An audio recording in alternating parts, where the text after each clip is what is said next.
લાંબા સમયના વિરામ બાદ ફરી એકવાર અરબ સાગરના દરિયાની અંદર ને બંગાળની ખાડીના દરિયામાં નવી એક સિસ્ટમ બનેલી જોવા મળી છે અને આ નવી સિસ્ટમની અસરોના કારણે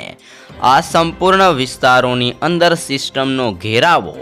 ધીમે ધીમે મજબૂત અને તીવ્ર બનતો જોવા મળ્યો છે, જેના કારણે આ સંપૂર્ણ વિસ્તારોની અંદર પવનની ઝડપની અંદર પણ મોટો ફેરફાર અને બદલાવ જોવા મળ્યો છે અને પવનની ગતિવિધિ ધીમે ધીમે મજબૂત અને તીવ્ર બનતી જોવા મળી છે. સિસ્ટમનું જોર અત્યંત ભયંકર બનતું જોવા મળી રહેલું છે, જેના કારણે અરબ સાગરના દરિયાની અંદર પવન 110 કિલોમીટર પ્રતિ કલાકની ઝડપથી લઈને 120 કિલોમીટર પ્રતિ કલાકની ઝડપે ભારે અને તીવ્ર પવન ફૂંકાતો જોવા મળ્યો છે અને અરબ સાગરમાંથી હવે આ સિસ્ટમ ધીમે ધીમે ગુજરાત તરફના વિસ્તારોની અંદર આગળ વધતી જોવા મળી છે, જેના કારણે ગુજરાતના વાતાવરણની અંદર પણ મોટો પલટો અને બદલાવ જોવા મળી રહેલો છે. સિસ્ટમ ધીમે ધીમે આવી રીતે અરબ સાગરના દરિયાથી આગળ વધતી જોવા મળી છે. સાથે જ ઓમાન આજુબાજુના દરિયા કિનારાના વિસ્તારોમાં એક હવાનું લો પ્રેશર પણ આવી રીતનું સક્રિય બનેલું જોવા મળ્યું છે, જેની પણ તીવ્ર અસરો અત્યારે ગુજરાતના વાતાવરણ ઉપર આ સિસ્ટમની અસર જોવા મળી રહી છે, જેના કારણે આજે ગુજરાતની અંદર વાતાવરણની અંદર પલટો આવી શકે છે અને ગુજરાતની અંદર વાદળ છવાયું વાતાવરણ આજે અને આવનાર 3 દિવસો સુધી હજી પણ ગુજરાતમાં વાદળ છવાયું વાતાવરણ જોવા મળશે, જેવી પણ મહત્વપૂર્ણ આગાહી કરવામાં આવી છે. આગાહીના પગલે ગુજરાતના અનેક વિસ્તારોની અંદર વાદળ છવાયું વાતાવરણ સર્જાઈ શકે છે અને સાથે જ અનેક જિલ્લાઓની અંદર ક્યાંક ધીમો તો ક્યાંક ઝાપટા સ્વરૂપીય વરસાદીય માહોલ પણ ગુજરાતના અનેક વિસ્તારોની અંદર અનેક જિલ્લાઓની અંદર જોવા મળી શકે છે. તમે જોઈ શકો છો કે આ સંપૂર્ણ વિસ્તારોમાં સિસ્ટમનો પટ્ટો લંબાયેલો છે ને આવી રીતના આ સંપૂર્ણ એરિયાની અંદર વાદળ છવાયું વાતાવરણ પણ ગુજરાતની અંદર જોવા મળી રહેલું છે, જેના કારણે ગુજરાતની અંદર આજે અનેક જિલ્લાઓની અંદર અંધારપટ જોવા મળશે અને 3 દિવસ સુધી આવી જ રીતે વાદળ છવાયું વાતાવરણ ગુજરાતની અંદર જોવા મળી શકે છે, જેવી પણ આગાહી કરવામાં આવી છે. આગાહીના પગલે કચ્છના વિસ્તારોની અંદર ઉત્તર ગુજરાતનો વિસ્તાર, સૌરાષ્ટ્ર, દક્ષિણ ગુજરાત અને મધ્ય ગુજરાતના જિલ્લાઓની અંદર વાતાવરણની અંદર પલટો જોવા મળી શકે છે. સાથે સાથે ગુજરાતની અંદર ડબલ ઋતુનો અહેસાસ જોવા મળશે. ડબલ ઋતુ એટલે કે ગુજરાતની અંદર વહેલી સવાર દરમિયાન અત્યારે ઠંડી પડતી જોવા મળી છે, તો બપોર દરમિયાન ગુજરાતની અંદર ગરમીનો પારો પણ ફરી એકવાર વધતો જોવા મળ્યો છે અને ગુજરાતના અનેક જિલ્લાઓની અંદર હીટવેવ અંગે પણ આગાહી કરવામાં આવી છે, એટલે કે ગરમ પવનો પણ ગુજરાતના અનેક જિલ્લાઓની અંદર ફૂંકાઈ શકે છે, જેના કારણે ટેમ્પરેચર 36 ડિગ્રીથી લઈને 40 ડિગ્રી સેલ્સિયસ જેટલું પણ પહોંચી શકે છે અને પુષ્કળ ગરમી બપોર દરમિયાન ગુજરાતના વિસ્તારોની અંદર જોવા મળશે તેવી પણ અનુમાન અને આગાહી કરવામાં આવી છે. અને સાથે જ આજે અનેક જિલ્લાઓની અંદર વાદળ છવાયું વાતાવરણ પણ મિત્રો જોવા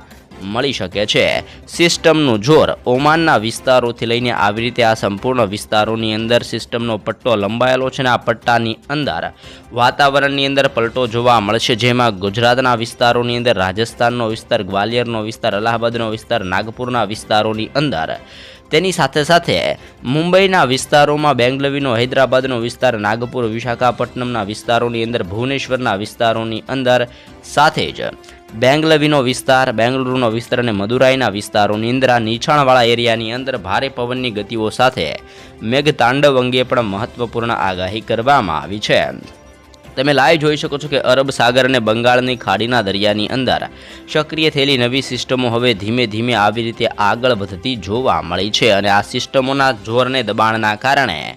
સિસ્ટમનું ધીમે ધીમે લો પ્રેશર છે, જે પણ ગુજરાત નજીકના દરિયા કિનારાના વિસ્તારોની અંદર નવી લો પ્રેશર સર્જાતી જોવા મળી રહી છે, જેના કારણે ગુજરાતના દરિયા કિનારાના વિસ્તારોની અંદર પવનની ઝડપ 30 કિલોમીટર પ્રતિ કલાકની ઝડપથી લઈને 35 કિલોમીટર પ્રતિ કલાકની ઝડપે આવી રીતના દરિયાકાંઠાના વિસ્તારોની અંદર પણ તીવ્ર પવન ફૂંકાતો જોવા મળ્યો છે અને જેની અસરોના કારણે આજે ગુજરાતની અંદર પવનની ગતિવિધિઓ સાથે અનેક વિસ્તારોની અંદર વાતાવરણની અંદર ગુજરાતની અંદર પલટો જોવા મળી શકે છે અને વાદળ છવાયું વાતાવરણ ગુજરાતની અંદર સર્જાઈ શકે છે તેવી પણ આગાહી કરવામાં આવી છે અને નવી સિસ્ટમોની અસરોના કારણે કચ્છના વિસ્તારની અંદર જેમાં ખાવડ, નળિયા અને ગાંધીધામના વિસ્તારોમાં વાતાવરણની અંદર પલટો આવશે અને પલટાની સાથે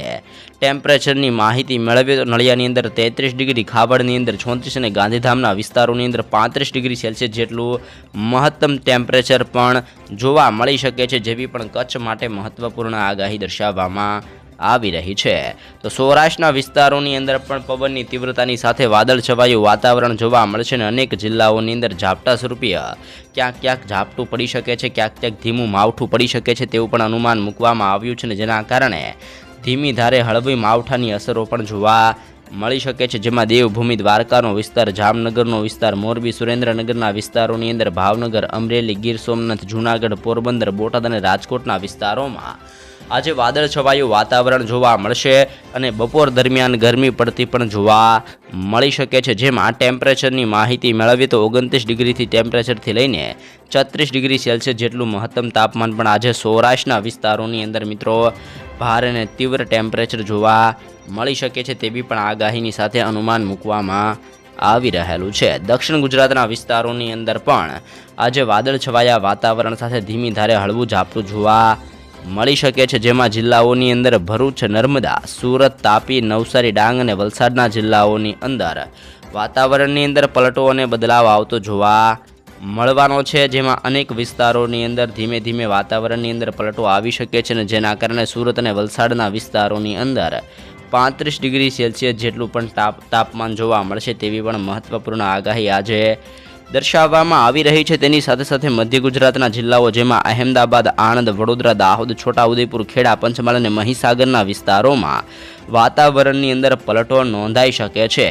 જેના કારણે મધ્ય ગુજરાતની અંદર ગરમી પડતી જોવા મળી શકે છે, જેની અંદર અહેમદાબાદ અને વડોદરાના વિસ્તારોની અંદર પુષ્કળ ગરમી અને બફારાનું પ્રમાણ પણ જોવા મળશે તેવું પણ અનુમાન મૂકવામાં આવી રહેલું છે અને ઉત્તર ગુજરાતના જિલ્લાઓ જેમાં બનાસકાંઠા, સાબરકાંઠા, અરવલ્લી, પાટણ, મહેસાણા અને ગાંધીનગરની અંદર પણ વાદળ છવાયું વાતાવરણ સર્જાયેલું જોવા મળશે અને મહેસાણાના વિસ્તારોની અંદર 34 ડિગ્રી સેલ્સિયસ જેટલું પણ અત્યારે ટેમ્પરેચર જોવા મળી રહેલું છે। આમ સિસ્ટમનો પટ્ટો ઓમાનના વિસ્તારોથી લઈને અલ્હાબાદ, ગ્વાલિયરનો વિસ્તાર, જોધપુર, કરાચીનો વિસ્તાર અને ગુજરાતના વિસ્તારો સુધી આ સિસ્ટમનો પટ્ટો લંબાયેલો છે અને આ પટ્ટાની અંદર આવતા સંપૂર્ણ વિસ્તારોમાં આજે મિત્રો વાદળ છવાયું વાતાવરણ સર્જાતું જોવા મળી શકે છે અને વાદળ છવાયા વાતાવરણના કારણે અનેક વિસ્તારોની અંદર વાતાવરણની અંદર આજે મહત્વપૂર્ણ પલટો આવી શકે છે અને આ સંપૂર્ણ વિસ્તારોની અંદર વાદળ છવાયું વાતાવરણ યથાવત રીતે આજે અને આવનાર 3 દિવસો સુધી જોવા મળી શકે છે। સિસ્ટમનો ઘેરાવો મજબૂત હોવાના કારણે વાદળો આવી રીતે ધીમે ધીમે આગળ વધતા જોવા મળશે અને જેના કારણે ગુજરાતની અંદર અંધારપટ છવાઈ શકે છે, જેવી પણ મહત્વપૂર્ણ આગાહી ગુજરાત માટે દર્શાવવામાં આવી રહી છે। સાથે જ ઓમાનના દરિયા કિનારાના વિસ્તારોની અંદર અને અરબ સાગર અને બંગાળની ખાડીના વિસ્તારોમાં સક્રિય થતા એક બાદ એક નવા વેસ્ટર્ન ડિસ્ટર્બન્સ નવી સિસ્ટમોની અસરોના કારણે આ સિસ્ટમો જેમ જેમ ગુજરાતની વિસ્તારો તરફ આગળ વધતી જોવા મળશે તેમ તેમ ગુજરાતની અંદર કમોસમી વરસાદનું સંકટ પણ આવનાર દિવસોની અંદર ગુજરાતની અંદર વધી શકે છે, જેના ભાગરૂપે ગુજરાતની અંદર આજે અને આવનાર દિવસો દરમિયાન વરસાદ અંગેની તાજી અને પળપળની માહિતી રોજે રોજ મેળવવા મિત્રો